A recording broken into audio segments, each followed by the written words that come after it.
How's it going, everyone? It's Gadgets Boy. Welcome to another video. And Samsung just announced 3 new devices, the Samsung Galaxy S20 range. And in this video, we're going to give you a rundown of everything that you need to know. And my first impressions perhaps tell you what you should go for, which one you should go for if you're thinking of getting a new Samsung Galaxy S20. Let's check it out. Samsung just announced 3 new devices, the Samsung Galaxy S20, S20 Plus, and the S20 Ultra. All devices have 5G, and in the UK will come with the Exynos 990 processor chip, so the latest Exynos processor. Something also coming with all of them is a Quad HD Plus 20:9 display with 120Hz refresh rate, HDR10 Plus certification, and 240Hz touch response, which means when gaming you get a smooth experience. They can also shoot 4K at 60 frames per second and 8K at 30 frames per second. On all devices, Samsung also opted for the latest LPDDR5, which means you should see some improvements when it comes to memory management, multitasking, and running multiple applications simultaneously. The S20 is the smallest of all 3 of them, and I suspect Samsung will sell a lot of these.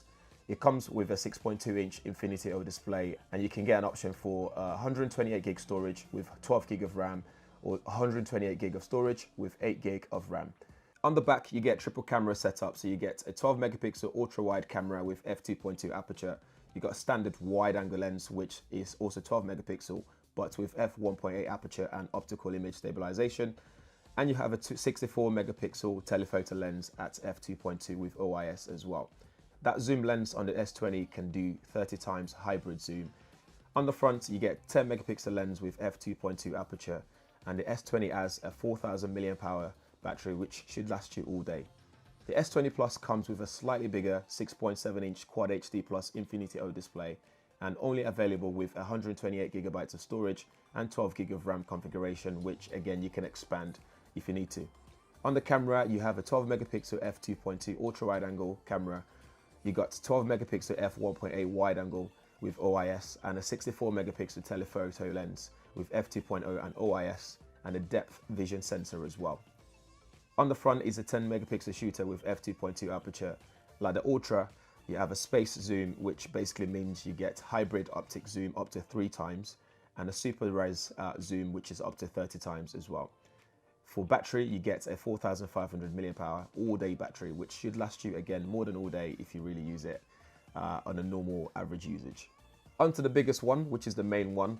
The S20 Ultra is what I suspect will be aimed at power users. It has a huge 5000 mAh battery in there with, it supports 45 watts of charging as well, so fast charging. So you can charge to 100% in just over an hour. You have 6.9-inch Quad HD Plus display, Infinity O of course, and all of them are dynamic AMOLED display as well. This is available in 128GB with 12GB of RAM configuration, or a 512GB storage with 16GB RAM configuration, which is huge. And you can still expand the storage here as well, again with up to 1TB micro SD card. It's IP68 water and dust resistant, all of them are, by the way. And you got 120Hz display, which also supports HDR10 Plus. The quad camera configuration on the back consists of a 12 megapixel ultra wide with f2.2 aperture, a whopping 108 megapixel wide with f1.8 aperture and OIS. You have a 48 megapixel telephoto lens with f3.5 aperture, and a depth vision sensor. Just like the S20 Plus, you also get space zoom, which is a hybrid optic zoom up to 10 times on this one, and a super res zoom at 100 times. It's ridiculous. On the front is a 40 megapixel f2.2 and a 10 megapixel sensor, so you get that ultra wide angle front facing selfie shots if you want to get more people in, which is also useful for Google Duo if you're doing video calling. The Ultra can also shoot 8K video, but what's amazing is that you can go back into that 8K video and grab a 33 megapixel still from it, so not a screenshot in this scenario. So basically you're getting a high resolution stills from your video. From all the hardware and software upgrades, night mode should be better compared to the S10, and you'll even be able to shoot night hyperlapse videos, which looks amazing. What's also awesome is you now have Pro mode in video, so you can adjust aperture, shutter speed, ISO, and even change things like highlights, temperature, and more. Back to that new single take mode, which is actually quite interesting. You'll be able to use all those camera lenses to capture a bunch of content at the same time, of which you can then get creative with, depending on what you want to do. This helps you to capture more content without having to worry about what you want to achieve in the moment. You can also capture a super high-res 108 megapixel images, and this is achieved using the nano binding or remosaic, meaning it captures 9 12 megapixel shots and binds them together to make a larger file at hardware level. It's great for those landscape photos, so if you're a landscape photographer like me sometimes, at a glance, you can just take a nice, big, large image, and then you can edit it afterwards, depending on what you want to do. At a glance, it's very quick in processing images as well, which is something I was worried about initially, but it's very quick. First impressions, the camera bump, I'm not a big fan of on all the devices, but if you get a case, then it then goes flat, so you'll be able to hide it, sort of. The display on all three devices are amazing. It's actually really beautiful to look at. 8K video capture with the ability to grab a 33 megapixel still on the Ultra is amazing, though that's more of a pro user feature, I would assume.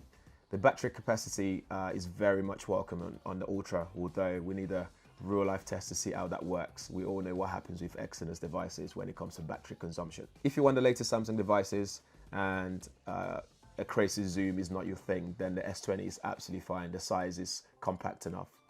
If you want the best of both worlds, then you get the Plus, and if you want a pro user feature like me, then you go for the Ultra. And I actually really like that all of them are 5G ready.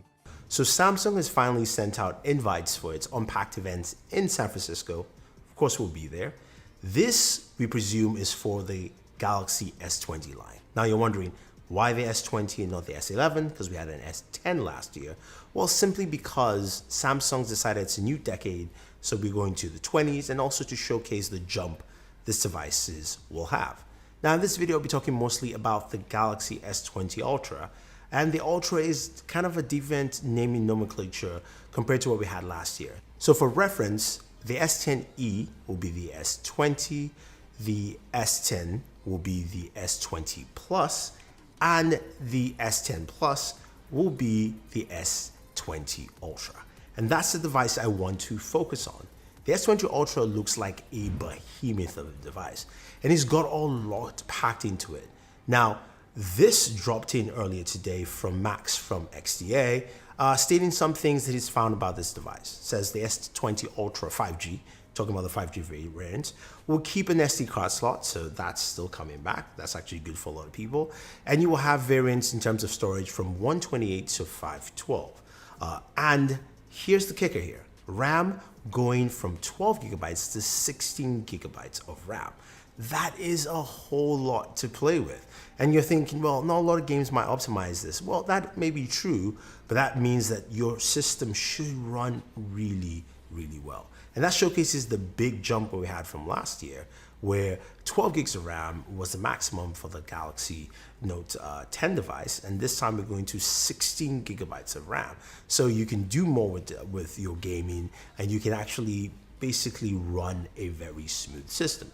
Now, a couple of the things to mention as well. The S20 Ultra will pack a 5,000 milliamp battery. That is the biggest size battery in a Galaxy S device we've ever had. And this will be coupled with the 45 watt charger. If you remember, we tested the charger, or the 45 watt charger last year, and we saw some really great results. And they're looking at 0 to 100% in 74 minutes. Now, might not be as fast as what Oppo has thrown out there, but this is still pretty good. And I think I'm excited about this. Now, processing. This device will be powered by the Snapdragon 865 processor in some regions and the Exynos processor in others. But we do know what the Snapdragon 865 does. Now, we got to do some gaming on the Snapdragon 865, and it showcases about a 35% jump in the GPU, 25% in CPU performance, giving you better and smoother gameplay all around. So that is something to take note, and I think is going to be very, very interesting with this device. You're going to get a lot of game performance here. Plus, the GPU drivers on the 865 will be updatable, so you can actually get better performance as you move down the line. So think about games like PUBG, for instance, which optimization is always key. You can get this fully optimized on your Galaxy S20 Ultra, and I think you're going to definitely love this. Now, another thing to note, of course, with this device is the fact that it comes with a 120 Hz display. This will be the first Samsung device with a refresh rate higher than 60 Hz. And this is going to be really critical for your gameplay sessions. Imagine how good, and remember how good the Galaxy S10 was last year. We did our gaming videos on there.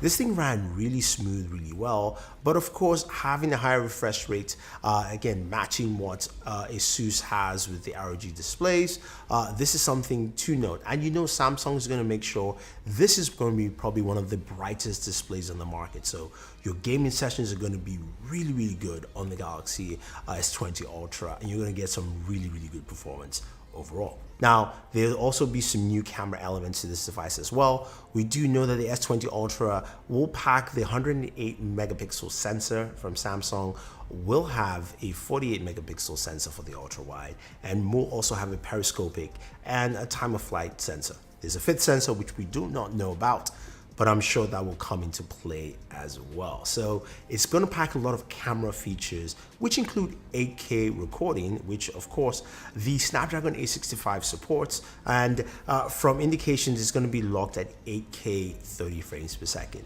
There's going to be a director's mode. There are lots of new modes in the camera. I can't wait to try them out. I'm very excited to see what the Galaxy S20 Ultra brings to the table in terms of performance, gaming, battery life, heat temperatures, all that fun stuff. And I'll be at the event, of course, on the 11th to capture content for you guys. So let me know what games you'd like me to feature besides Call of Duty Mobile and, of course, PUBG. Now, I want to give a big shout out to concept creators, Ice Universe, On Leaks, as well as also Max from XDA for doing all the hard work, for getting all this kind of information, which I can share to you and give you my thoughts on the Galaxy S20 Ultra in terms of gaming and what it brings to the table.